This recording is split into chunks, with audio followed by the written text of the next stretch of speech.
So এটা হচ্ছে accumulator circuit, ঠিক আছে।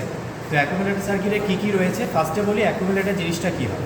তো অ্যাকুমুলেটর হচ্ছে সেরকম একটা ডিভাইস, এটা হলো আমার হাইড্রোলিকের এনার্জিটাকে সেভ করে বা স্টোর করে রাখে, আর হাইড্রোলিকের সার্কিটকে ওভারহিটিং থেকে বাঁচায় হলো এই অ্যাকুমুলেটর, ঠিক আছে। তো এই অ্যাকুমুলেটর যখন কোনো একটা হাইড্রোলিক সার্কিটের মধ্যে ইনস্টল করা হবে, সেই সার্কিটকে বলা হবে অ্যাকুমুলেটর সার্কিট।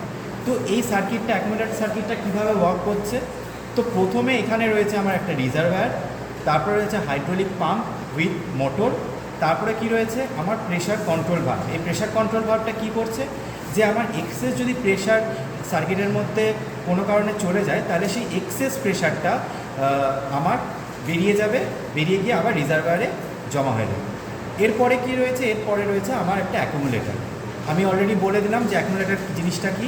তারপরে কি রয়েছে একটা ডিসিবি। ডিসিবি মানে কি, ডাইরেকশন কন্ট্রোল ভালভ, আর এটা হলো 4/2 lever operated spring return type DCB.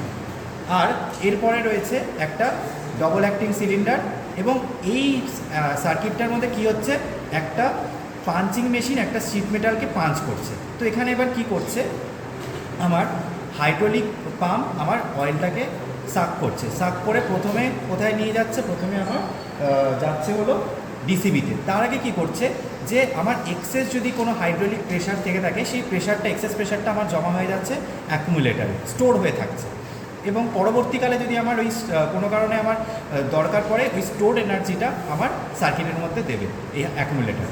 তো এবার এখান থেকে কী হচ্ছে, আমার ডিসিবি থেকে চলে যাচ্ছে প্রথম কোথায়, আমার এই জায়গাটায় পিস্টনের ক্যাপ এন্ডে এবার আমার ফ্লুইডটা ভরতে থাকছে, যার ফলে কি হচ্ছে, এই পিস্টনটা নিচের দিকে আস্তে আস্তে নামছে, নামার ফলে একদম শিট মেটালের কাছে অবধি ও নেমে যাচ্ছে। নেমে গিয়ে কি হচ্ছে, এবার ও তো প্রেশার করতে পারবে না, কারণ সেই পরিমাণ প্রেশারটা ওর এই ডিসিবি দিতে পারছে না।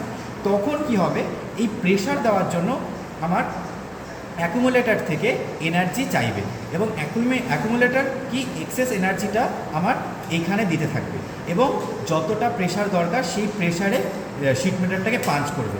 এইভাবেই আমার আবার যখন কাজ হয়ে গেল, আবার এইখান থেকে ও ঘাটটা, লিভারটা এখানে এই রিটার্ন স্ট্রোকে চেঞ্জ করে দেবে, এবং রিটার্ন স্ট্রোকে যখন চেঞ্জ করে দেবে, আবার এক্সেস এই ফ্লুইডটা তখন উল্টে যাবে, এবং পিস্টনটা আস্তে আস্তে রিটার্ন হয়ে যাবে, এবং টোটাল এইভাবে অ্যাকুমুলেটর সার্কিটটা কাজ করে।